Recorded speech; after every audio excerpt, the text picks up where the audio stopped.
Ayan, kanina pinag-usapan po natin kung anong pag-uusapan natin dito sa Rise and Shine. Ano nga, setting limits on your children's online activities. At syempre, kasama po natin sa umagang ito, walang iba kundi si Dr. Maridor. Good morning! Good morning. Para sagutin ang ating mga katanungan, ano? Hello, Okay. good morning Siya sa po ay isang clinical media assessment psychologist. Welcome back to Rise and Shine. Thank you. Good morning. Okay. So, dahil wala si Jenny, si Jackie. Jaden. Kasi nauubo ako. Okay, let's talk about setting limits on our children's online activities, no?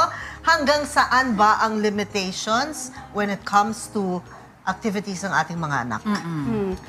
Yung limitations talagang, actually, lahat ng limitations or setting of boundaries will come from the parents themselves.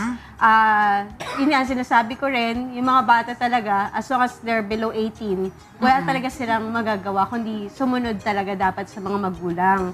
You know, and yung rules na sineset ng parents should always be, most of the time should be followed. And if they need to air out something or reason out, pwede naman, basta in a nice way, you know, and they do it properly, you know, the respect is still there for the parents.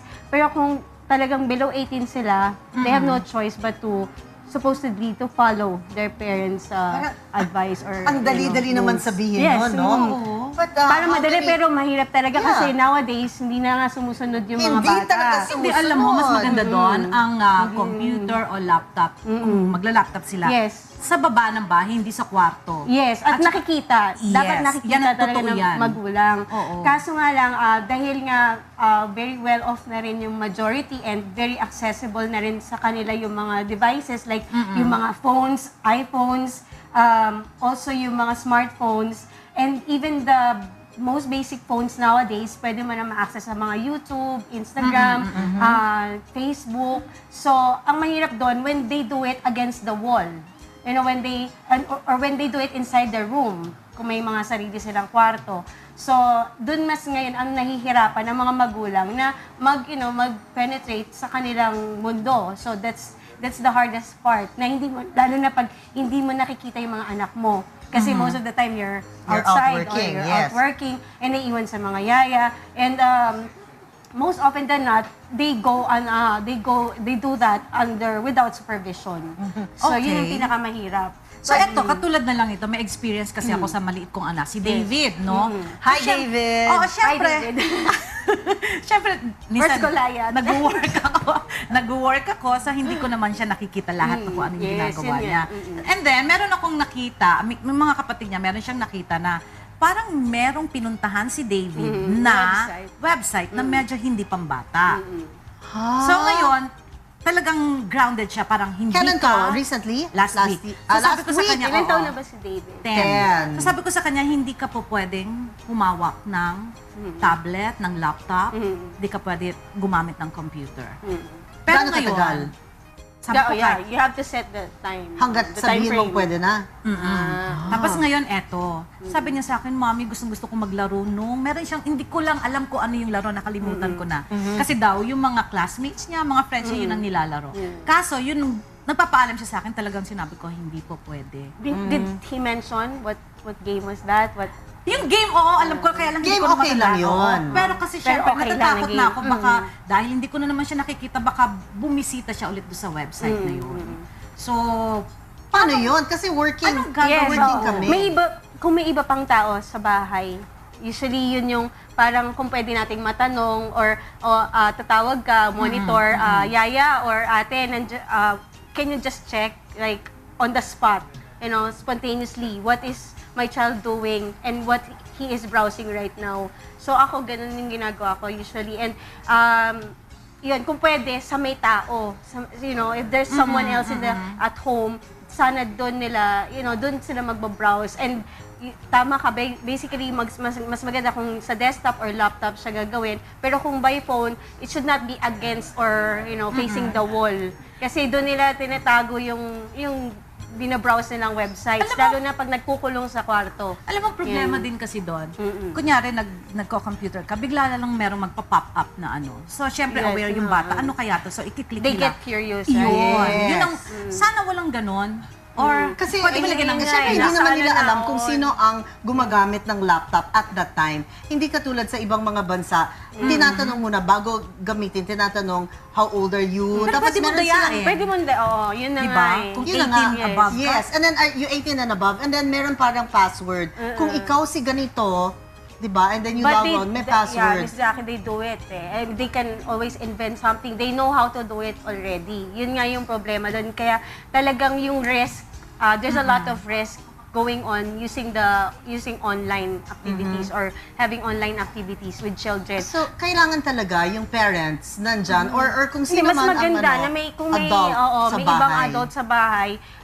Especially yun nga, ang sad to say or unfortunately, madalas yung mga yayas nga or yung mga nannies yung naiiwan sa bahay. So kung pwedeng makiusap tayo sa mga yaya na kung pwede lang makikooperate din, na tulungan din yung mga magulang na ano yung nakikita nila na pinapanood ng mga bata. Kasi minsan sila rin yung nag-encourage eh. So parang sana wag naman po kasi masyado na pollute yung utak ng mga bata. And without you knowing it one time, when you go home, hindi mo alam ano na pala yung alam nila and they keep on saying bad words na pala. And not in English pa, Tagalog. So, magugulat ka na lang, masasya ka na, ang dami palang alam ng anak mo na hindi mo alam. Yes, kasi So, minsan pag tayo And very lumalabas, obscene pa yung words. yes, Yeah. especially pag sa Pilipino. Yes. No, pag umalis tayo, yung mga magulang, second parents, ay yung mga natitira sa Yes, bahay, yes. no? Correct. So kailangan kausapin din sila and sasabihin, especially kung sila ay nanay rin, no? Sabihin kung ito ay nangyari sa anak ninyo, gusto niyo ba 'yon?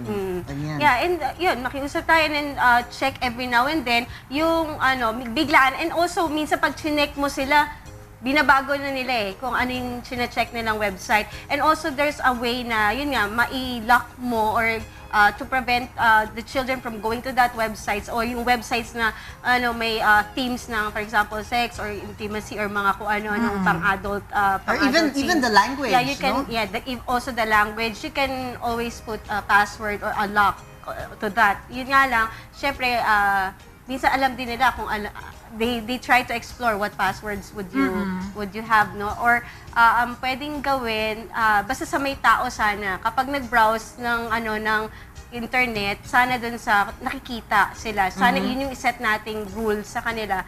Kasi talagang no choice sila, kundi talagang they have to follow talaga the guidance and supervision of parents. Usually, Yun ang kaya ako stress talaga natin. nag-change na Kasi ako they're ng password. children. Yes. Pero kami rin kasi, like lahat kami natutulog sa isang kwarto, no? Yes. To save. But pag kunyari ako, pumupunta ako sa banyo, and then syempre mas maaga na ako natutulog ngayon, di ba? Nakikita ko, and then minsan medyo sinisilip ko. But hindi naman, minsan kunyari yung kumot, di ba, nakaganyan. Pero nakikita ko, so far, yung mga anak ko, wala pa naman ganyan. Puro mga cutie-cutie, mga ganyan. pangkikay. So No, we'll never know din kasi. So, kasi nga, they're more engaged with their peers also. So, yung influences ng mga barkada, ng friends, hindi rin natin alam kung up to what extent. Yan nga, Doc, ang follow-up question ko. Kung halimbawa, meron talaga silang, yung mga uso-usong kailangan bisitahin nilang website or laro. Paano ko sila mapagsasabihan na hindi sila ma-offend? At alam mo yon kasi baka magtampo Yes. yung mga classmates niya. pinapayagan. Samantalang ako, hindi ko siya pinayagan. Actually, yun yung pinakamahirap pag yung when your kids are already in the teen stage already. Kasi although, ang maganda dito, wag natin daanin lagi sa galit. Kailangan kausapin din natin sila na, anak, alam mo, is better since mom is paying the Wi-Fi or the net, so mom is in charge and is responsible of whatever you're doing.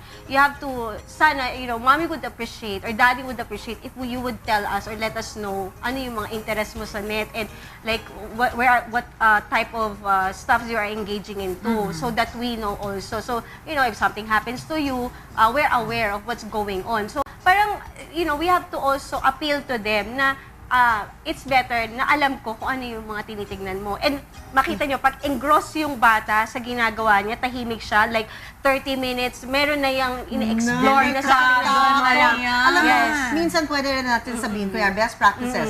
Yan, kasi ganyan kami sa MTRCB, Yes. no? Ano kaya ang gusto nyong limitasyon? You ask them. Yes. Ano kaya, what do you think is fair? Then, kunyari, sabihin nila, let's say, 3 hours a day. Ngayon, summer, Diba? Yeah, because in And then- summer, they don't have school. Yes, So, mas pwede So, mo mas sabihin, mahaba mas matagal sila. tanungin mo, like, kunyari, gusto mo ba, katulad ng iba, kasi yung iba, school days, talagang no, not even 1 hour, not even Yes, 30 minutes. Unless gagamitin mo Yes. for school, no? Research and everything. Yes. Pero ano, Sometimes Friday night lang. yeah, so sasabihin mo, dun sa, kunyari, sa pamilya ni ganyan, they're not allowed at all whatsoever, di ba? Walang mga if, buts, ganyan. Yung iba, mas strict. Like that, it's like, Okay. kunyari, eating sugar at night, sa iba talagang hindi pwede. Yes, yes, yes. Pero paano ngayon bakasyon? Yun nga eh. It's, So, mga gaano katagal lang po pwedeng gumamit ng computer ang isang Yes, bata? so siguro kung sa bakasyon, for example, starting 10 a.m., for example, until 12, so reasonable 2 din. hours. Then 2 hours in the in the afternoon, morning. 2 hours in the morning, 2 hours in the afternoon. afternoon. Then kung ano talaga, if you will regulate it, tatanggalin mo yung wifi, i-off mo after that. Yun nga lang, ang concern. Ginagamit rin natin, Yun diba, ang yung problema. Kung, parents. kunyari, pag uwi nyo, sabay-sabay tayong lahat gumagamit. Yes. The best talaga dyan is nakikita mo kung ano yung ginagawa. Kasi pag hindi mo nakikita, you can tell to your children, so what's going on? So you've been on the net and I think you've been quiet for a while. So what have you been browsing? So, show it to mommy. Yes, actually, Ganon, dapat show it hindi to daddy. na magalit kasi pag tayo ay nagalit, nagiging defensive Yes, sila. naging defensive. So, Yung kailangan tingnan mo nga lang ganyan, kaibigan. mabilis na nilang sinuswipe Ay, yun eh. yeah. They swipe it immediately to other websites. And then na- kailangan, parang They know friends, it, we they should know it. we should treat them siguro as friends. Yes. Para hindi sila matakot. Buti nga ngayon nagkukwento sila eh. Oh, Noon, yes. di naman tayo nakikipagkwento sa ating parents, no? Totoo. Bawal. Until Parang there's nagkasawa really, na. Yes, At there's ngayon really, pwede na.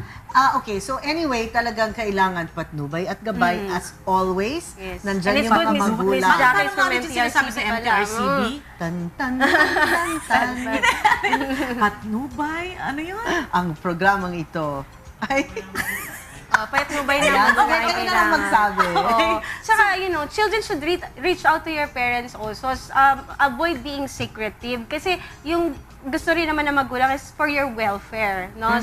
So sino pa bang nandyan, lalo na if in times na you'll be in trouble and then you let their parents know at the end na lang. So that will be very difficult for the family also pag may nangyari sa yung masama. Yes. Okay. Talagang kung meron kayong problema, dapat yung mga magulang, Magulang ang kaagad. unang Oo. puntahan. The problem now is, Kausapin, no? the problem now is, iba na eh, nagbabaliktad eh. Yung parents keep on reaching out to their children. The children wouldn't want to, Yeah. tell their parents anything sometimes, most of the time. So far, wala pa yes. naman akong problemang So that's good. ganyan. Pareho I'm tayo. happy, yes. Ganun. At least, we're blessed in that way. Sana ganun pa rin, di ba? Alright, thank you so much. Thank you. Okay, thank you, Lo, for Thank being, you. Okay, for thank being you. with us this morning. Yes. Thank you so much.